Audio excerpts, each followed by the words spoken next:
It's the Chat at noon. Hello. Well, I am here with Eveline Rivers McCoy, the executive director and founder of the Eveline Rivers Coat Project and Eveline's Sunshine Cottage. Yes. A lot of things.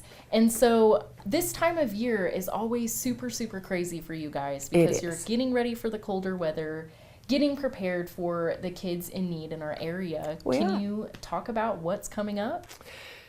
Well, it is cool today, and we're going to have some up and down temperatures, but we all know fall is going to be right around the corner, and right behind that is winter. We want our children to be warm. That's been our objective since 1980, and we have never closed. Even during COVID, we figured a way that we could help our children through the school system identifying the children who need the coats, and we have never stopped. Our objective has changed a little bit. It's the teachers, the staff, the counselors, the principals who are identifying these children. They are our eyes. It's the mom who goes to the school and says, I need coats for my children who are in school and for my little ones who are not yet in school. And that's what we're going to do. We're going to take care of them. We want them warm because one of our objectives is if they're warm, they will want to go to school, because they're going to get out of their home. They're going to be warm to get in the car, to walk, to get on the bus, whatever the transportation may be. And we've helped them with coats, hats, gloves, and socks. So that can help them be warm, get to school, become educated, and they can move on with life.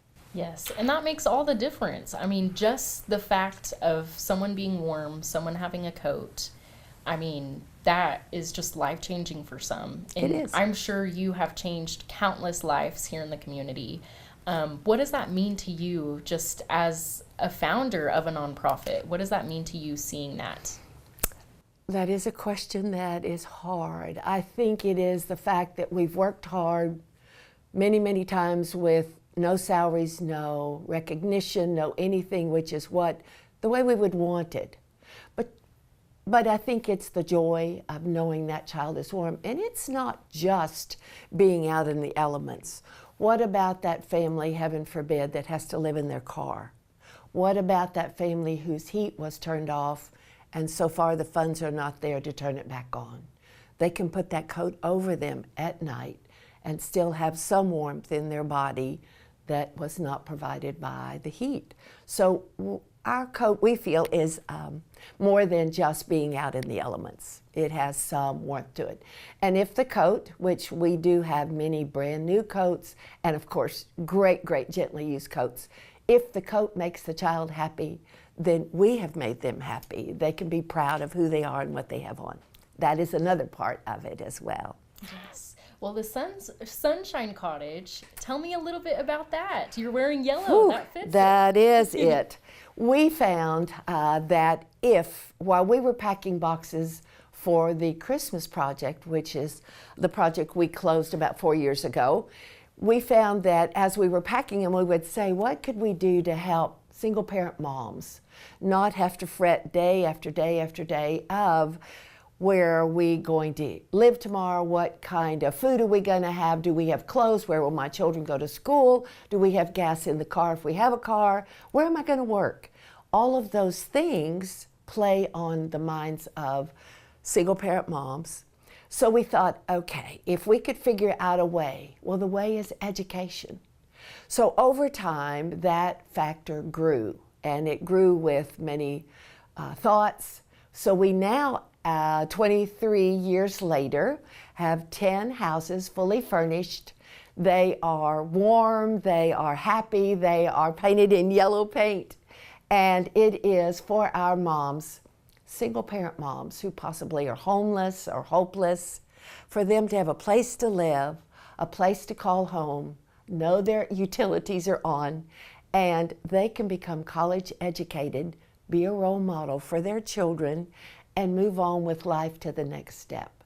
So that was where it started. That's where we are, and we are thrilled to death with the progress. Our grade points are high, not because we insist on it, but because they realize they have an opportunity and they work hard to take advantage of their opportunity. Yes. Well, let me just say, like, being a parent is hard. I'm It a new is hard. parent. It is hard. Yes, being a parent is, hard, taking care of someone that relies on you. Yes. And my heart goes out to all the single moms out there. I truly don't know what I would do without the support system that I do have. But it's humbling to know that there's resources available here in our community. There are. So if someone were interested or needing that help, what do you say that they do? Of course, they can call the number 211. 211 gives out many opportunities. They can call many of the wonderful nonprofits in our community. Start with 211. They can call whomever. They can call the Downtown Women's Center, they can call Eveline Sunshine Cottage, they can call Martha's Home, they can call Faith City Mission, they can call the Salvation Army. The list goes on and on and on of the nonprofits who are willing to put their arms around that person, make them know that they are important and could help them move forward. Yes. Well, I know that you have been with your organizations for many, many years. And 43. Wow. Oh, Yes. my goodness. Well, the next 43 years, Yes. would you say, Yes. what would be on the horizon for you? Well, first of all, I don't ever want to retire, and I've told my board that. So I don't know if God has another thought for me, but He laid 3 nonprofit projects in my lap. I feel blessed that He did. The one thing that I smile about every single day I get up, I thank Him for it, but He forgot to give me the manual of how to do every one of the projects. So it's a day-to-day of figuring out many different things, calling on people to figure it out, and feel at the end of the day that even though there's some frustration possibly, it was a good day. And that's the way that I look at it. So who knows what's in store, but I love what I do. I love that. It makes all the difference. Oh, you don't work if you love what you do. Yes, and I love how you are continuing to make a difference in our Amarillo community, and I can't wait to see what all is in store for you. So thank you for sharing that with us, and we can't wait to keep highlighting all these new adventures for We you. would love, love, love that. The one thing I think I would say on any person's life, nothing changes if nothing changes. And that is an important part of what we do. Love that. Well, thank you so much Thank for you. being here. So We yes, are excited. this Thank has you. been the Chat at Noon.